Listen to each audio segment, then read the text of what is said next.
Today we're going to be looking at hip hinging mechanics. The idea behind this one is finding the safe setup so people can utilize the glutes and core effectively to get a clean hinging movement so they can lift weight but also not have to worry about any lower back complaints. So the idea here is that deadlift mechanics are going to vary based on the individual, so there's no one size fits all approach. What we want to do here is show you how to set up a hinge so it's efficient for you and how to find out the safest way so you don't hurt your lower back but also so you can lift the most weight with the correct form.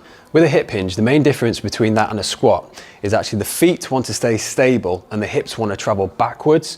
So we want to have stability at the foot and we want to be able to hip hinge and drive our hips backwards so we can get the most mechanical efficiency in the glutes and really drive forward to lift the weight. So the issue with conventional lifts such as deadlifting from the floor is that everybody's going to be built in a unique way, and so when you're trying to do this it might be like the round hole square peg analogy where you're trying to force something that just doesn't want to fit.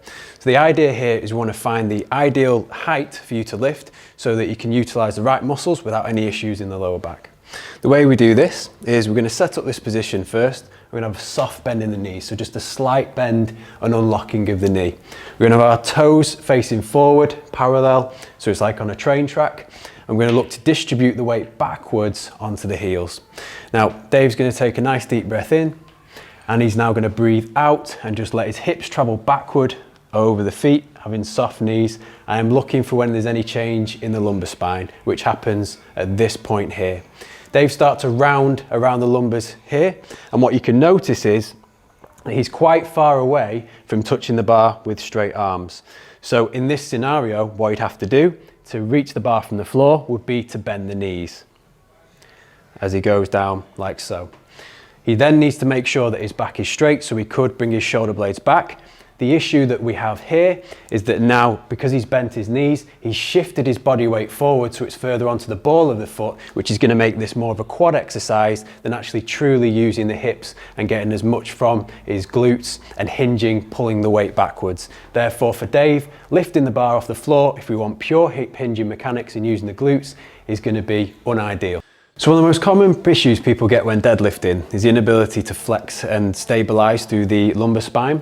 So what happens is when they're pulling, they're going to have quite a lot of muscle activity going through areas of the lumbar, which isn't ideal. So you can just lift the bar for me, please, Dave. And then slowly lowering back down. And then one more rep. And back down. Ideally, from clean hip hinge mechanics, you can come back up, thanks bud.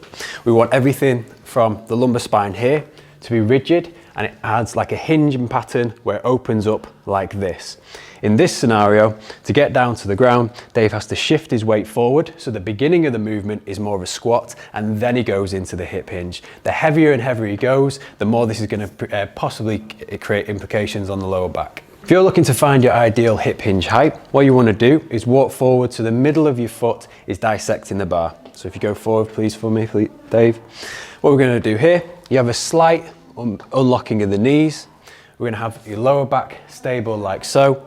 You want your knee not to travel too far forward, so it's going over the laces, and we want to tip the hips back and blow the air out. So breathing out, out, out, out here.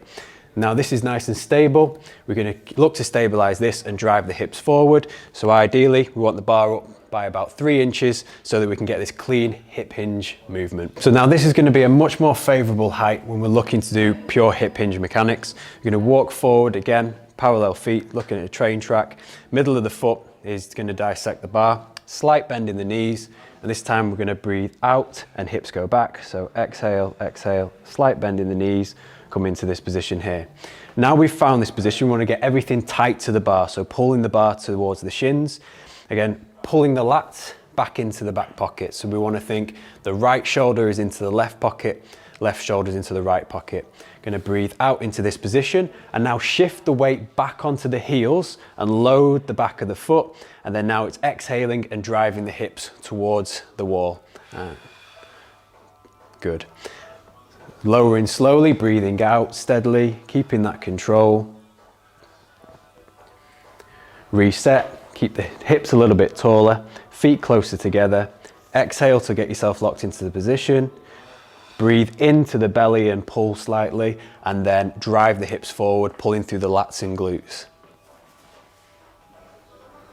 Brilliant. So once we've found the right height, the next thing we need to focus on to make it a safe and strong lift is creating intra-abdominal pressure.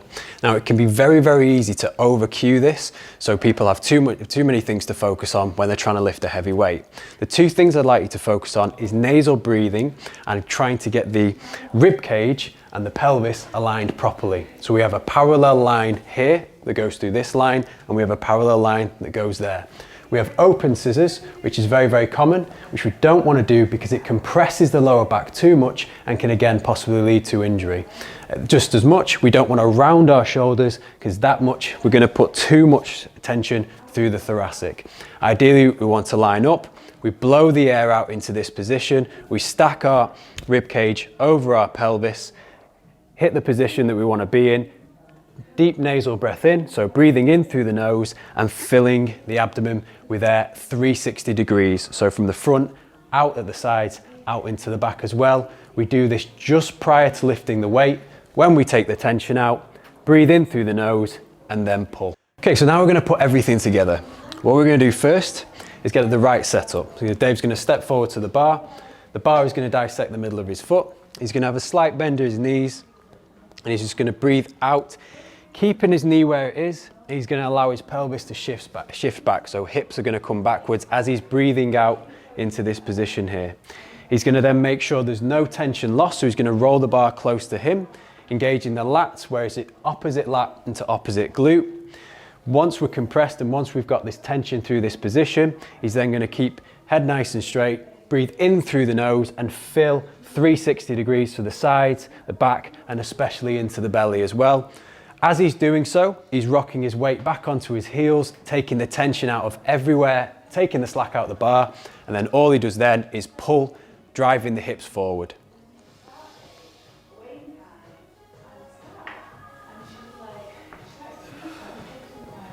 And exhale slowly, going down, keep the bar close to you, pause into that position, hips slightly higher, breathe the air out, and then it's drive the hips forward, weight through the heels.